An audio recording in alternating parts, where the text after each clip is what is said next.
Welcome to the Ability Toolbox Online Guidebook.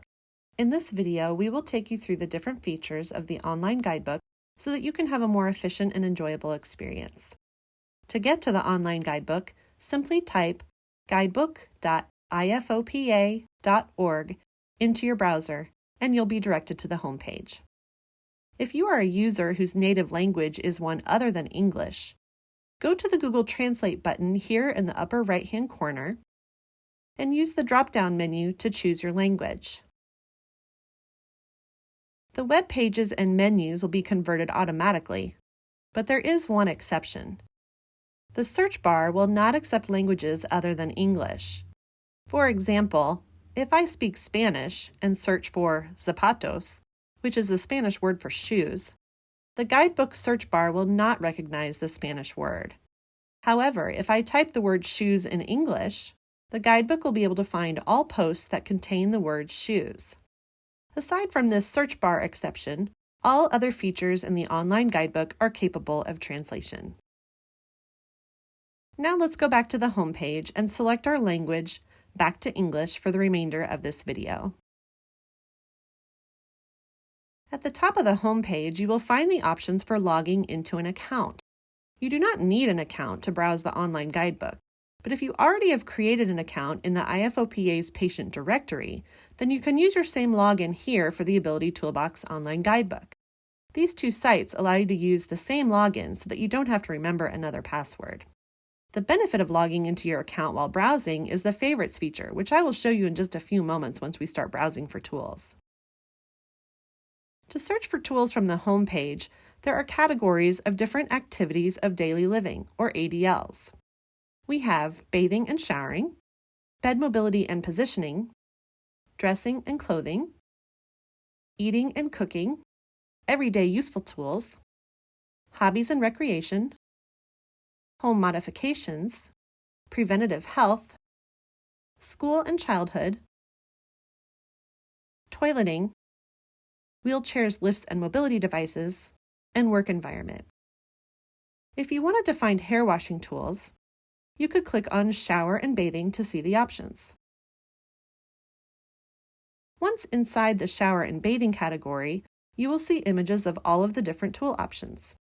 To learn more about a particular tool, click on the image, and you'll be directed to a page where you can find information about this tool, including the general purpose, a more in-depth description, tips for using the tool to your best advantage or safety issues to be aware of, how to make a homemade version of the tool if that is an option, and links of where you can find the tool for purchase. Some posts will also include a video about the tool. We'll look at one of those in just a moment. If there's more than one image for the tool, you can simply click on the image you want to view, or you can scroll through the images using the left and right arrows. Then close the images to get back to the tool description page. You'll see here, under the pictures, there is a rating scale for the tool. If you have experience using this particular tool and would like to leave a review, scroll down to the bottom and click Submit a Review. Here, you will have the option to leave comments about the tool, give a rating to the tool, or even submit a photo of yourself using the tool to share with others. Then click Submit to send your comments to the guidebook administrator. If you would like to save this particular tool in your Favorites folder, this is where logging into an account becomes handy. If you are logged into your account, you can click the Favorites button on the right to add this tool to your Favorites folder. To view your Favorites folder, you can either click View All Favorites, or you can go to the top of the page and click My Account. Both options will take you to this same page of your personal favorited tools. If you want to remove a tool from your favorites, simply click the Favorite button again and it will be removed. Let's look at one more tool. Under Everyday Useful Tools, let's click on the back scratcher. Again, you will see the purpose of the tool, a more detailed description of the tool, and tips on how to use the tool. This particular tool doesn't have instructions for making a homemade version because they're pretty common and not a very expensive tool. But look, we do have a video of this tool, which was sent in by FOP community member Miriam Rock, explaining and demonstrating ways she uses her back scratcher in ways other than just scratching an itch. And we also have a clever tip from Nancy Sando for one of her back scratcher hacks. That summarizes a few basic features of the guidebook, but to customize your search a bit more, there's a few other features I'd like to show you. If we click on a category from the home page, this time let's click toileting. Notice this sidebar menu with the blue checkbox in toileting. This blue checkbox tells you that this is the category you're currently viewing. If you want to switch to a different category, such as recreation and hobbies, without having to go back to the home page, you can uncheck the current blue box, check the new category you'd like to see, we'll check hobbies and recreation, and click submit. This will take you directly to the new category. You can also check multiple boxes at a time, and you will see tools from all of those selected categories. Now let's go back to just the hobbies and recreation category by unselecting the others and clicking submit. I'd like to show you that some tools might be found in multiple categories.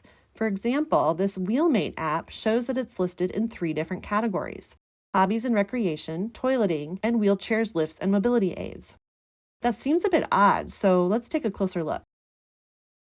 The purpose of this app says that it helps to find accessible restrooms and parking spaces near you. This helps explain why it's located in 3 different categories. The app can be used when you're out in the community, which is related to hobbies and recreation, helps you find accessible restrooms, which is why it falls in the toileting category, and it helps find accessible parking spots, which you may need if you're a wheelchair user. And over here on the right, you can see those same 3 highlighted categories that this tool falls under as well. Now let's take a look at another way to search in this guidebook. Let's say you have just been through an FOP flare-up and have unfortunately lost some mobility in your arm. If you would like to search for a tool that might help, scroll down to the tag menu on the left, select Limited Arm Mobility, and click Submit. This will show you all of the tools that may be useful when arm mobility is limited, no matter what category it falls under. Any of these tags can be used as a filter for your search. When I select Safety and Prevention as the tag filter, it will show me all of the tools that can assist with safety and prevention. These items are things like pill cutters to make pills safer to swallow, incentive spirometers for preventative lung health, or grab bars for safety measures in the shower. But wait, why is this Wheelmate app in here again? When we take one more look at this item, we can see the tags associated with this item at the top, directly underneath the name. In this case, limited strength and endurance is listed because this app can help you be more efficient in planning out your day so that you don't have to waste strength or energy searching for accessible bathrooms in a time of need. Safety and prevention is listed because using this app to plan ahead is a form of safety, so that you're not putting yourself in a position to have to use a bathroom that may not be safe, which prevents the risk of falls and injuries. Let's look at one more example using these tags. If I click on Limited Strength and Endurance up here at the top instead of in the tag menu on the side, it will still show me all of the tools with the tag Limited Strength and Endurance. Here you see our friend the Wheelmate map again, but let's take a closer look at a different tool. How about these adaptive scissors? We see these adaptive scissors have been tagged under Limited Strength and Endurance, as well as limited arm mobility and limited wrist or hand mobility, which all makes sense because these adaptive scissors are easier to hold and use than traditional scissors. And if we scroll down to learn more, we're delighted to see that Nor submitted a picture of herself using these tools during her favorite hobby, which is crafting. I hope this video has shown you ways to use the online guidebook so that you have an efficient and meaningful way to search for tools that may help with your daily routines. Please enjoy this IFOPA resource, and don't forget to keep sending in your tips and tool suggestions, as well as pictures and videos to share with the rest of the FOP community at karen.kirchhoff@ifopa.org.